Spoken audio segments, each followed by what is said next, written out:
Trayvon Diggs was released yesterday by the Green Bay Packers after playing just 2 games and 34 snaps for them this season. Is this just an accounting move to get Trayvon's contract off the books in order to bring back Micah's BFF? So here's the problem, and that's the chatter that's out there, and and if that's the case, fine.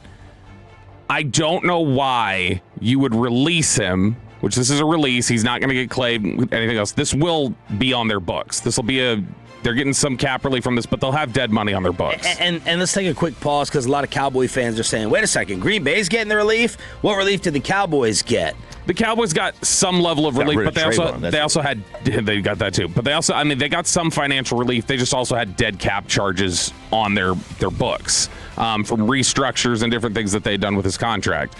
The Packers, by releasing him, are saving, I think it's $10 million or something like that. But they've got dead money on their cap now. Not a bunch, but it's dead money that they're having to hold. I don't know why, and he may still boomerang back there, but I don't know why they don't just negotiate a pay cut instead of cutting him, eating the dead money, and then re-signing him. Like, it seems, unless there's the possibility that he can go explore the market and they're giving him that opportunity before they then sign him back. Okay, but that still means that they wanted to cut him and that they were like, yeah, but that means there's still some level of disagreement and you still might explore the market and find somewhere else. And to do that before you even have a defensive coordinator on staff and to just say, yeah, we're just going to cut bait and run, to me says organizationally they had to have looked at it and gone, no, not worth what we signed up for. Off for 2 weeks? If you can find out pretty quick athletically if they still have it. Like, if they're looking at him in practice and going, I mean, he played a bunch of snaps at the end of and then they threw him out there for one play in the playoffs and we're like, nope, take him off the field. And so, I mean, I think a lot of this could be they just got to look at him athletically and said, it's not the same. We'll boomerang him back for the right cost, but not at this. What do you think, Choppy? Look, it's funny. It's funny that he gets cut. I can sit here and not care about the feelings or whatever. It's, it's funny. This is what we do. We are very petty individuals. Whether this is an accounting tactic or not, I think you're right. They'll just sign him back to bring back his BFF to play with Micah. So, whatever happens to Trayvon, I can't stress enough how much I don't care about this man and how much I don't care about where his football career takes him. Micah had tweeted back in the day, he's in a better situation right now. Trust me, bro's gonna be great again. And then he gets released. Let's see if he does boomerang back. And even if he does, I mean, he's going to have to show that he's somewhere athletically that he has not shown 2 teams now that he is. And that he's able to get back to a place post-injury that I think there are sincere questions, even within his own circle, of whether or not he can ever get back to that point exactly. The Cowboys determined he couldn't. And the Packers, it looks like right now, maybe have determined the same. Speaking of the Green Bay locker room, Micah Parsons got called out and questioned by some Packers followers when he had to tell you how much, again, in my opinion, true leaders don't have to tell you how great of a leader they are. Religious people don't say how religious they are. Rich people don't have to say how rich they are. Smart people don't have to tell you how smart they are. And then leaders don't have to tell you how leader-ish they are. Micah, in the Packers locker room after they were eliminated, on what he needs from everyone else this offseason. Yeah, the change is the players. Us players are the one that's playing the game. The change is the players. I challenge the guys, like I said, today. Do more than what your job's required. If you're in shape, run more. Do more.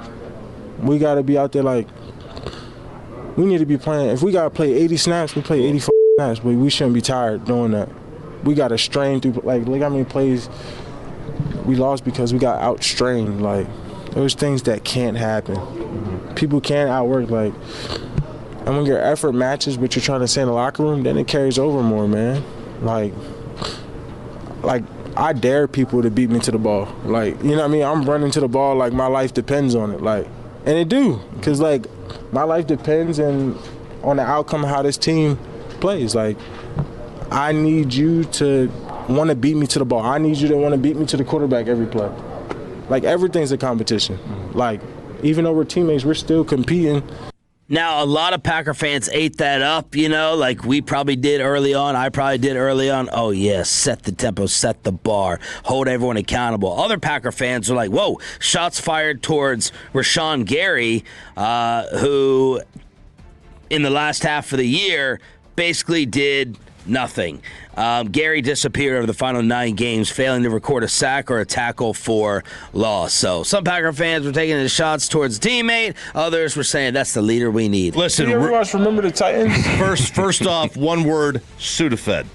Okay, I had to take it off. The Navage, whatever you need to do to. He's always had that stuffy nose sound. Rinse out the nasal passages. Second, I agree with him, man. He's right, and he did the same thing. He did the same thing here. If you need to run more, right? If you want to lay on the training table, lay on the training table more. In the middle of everything, watch everybody. He should have been there for 3 more minutes. You just do more. This was August 2024. I want everyone on the same level. That's why you constantly see me running in the middle of practice. I want to make sure I can't preach something and not do it. They've got to see me doing it. They've got to see if I'm not doing this, then I'm running because I've got to be in the best shape for them and for me. So I'm just trying to show so much positive leadership. So it's like, man, if Mike is doing it, then I've got to do it, or I'm not going to say nothing about it. This is standard, and he's so good in front of a microphone. He really, really is.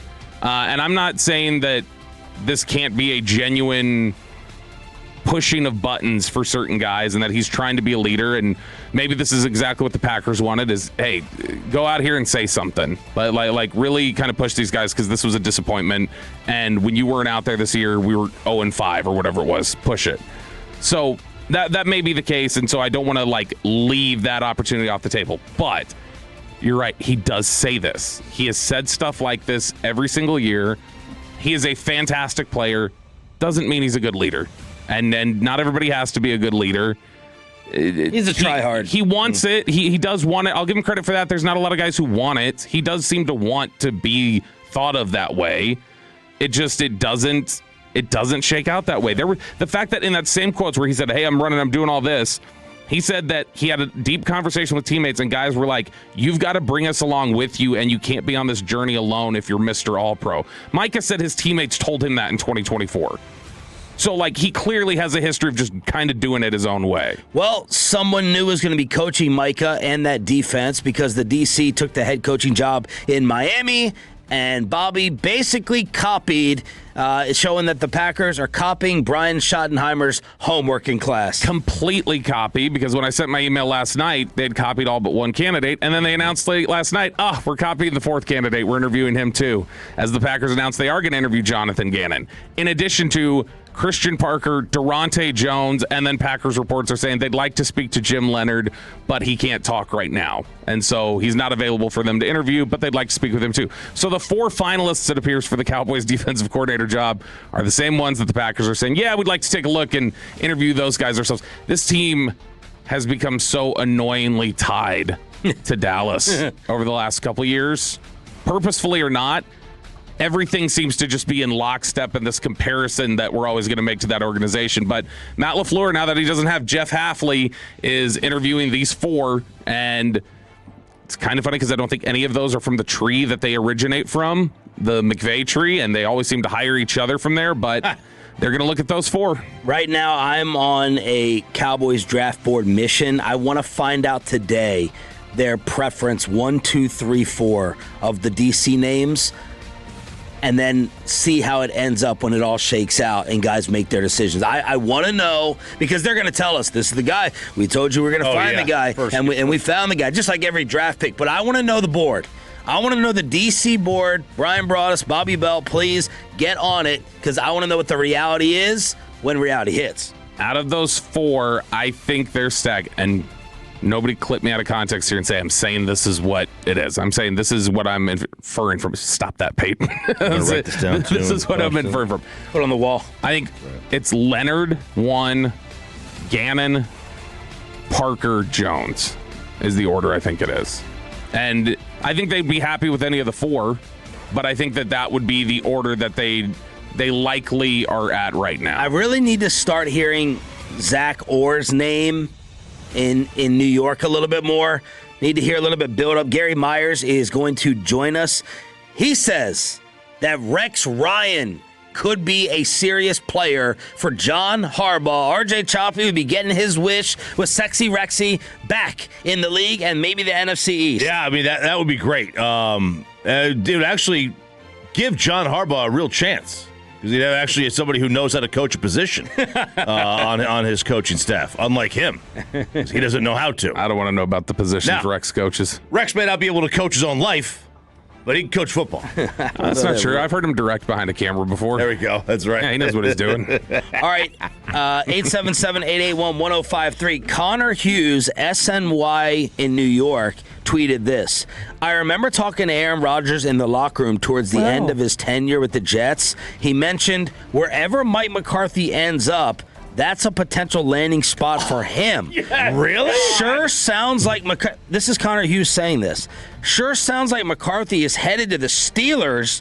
Wonder if that gets Rodgers back for another year. So, number one, he's saying that Aaron Rodgers has suggested that he wants to end up with Mike McCarthy, or he would somehow, some way. And then he's basically giving the Pittsburgh job to Big Mike. That's. I'm a little surprised. I don't know what is more surprising. Yes. That's just, but like, because I don't believe either. I guess I believe. You have to believe one. All right.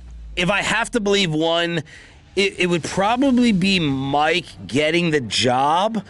But the only thing that makes me change, I don't think Aaron Rodgers thinks that Mike McCarthy is a great coach that he wants to play for. But maybe at this stage with Rodgers, there's no learning curve with him, and he maybe likes Pittsburgh. The locker room apparently likes him.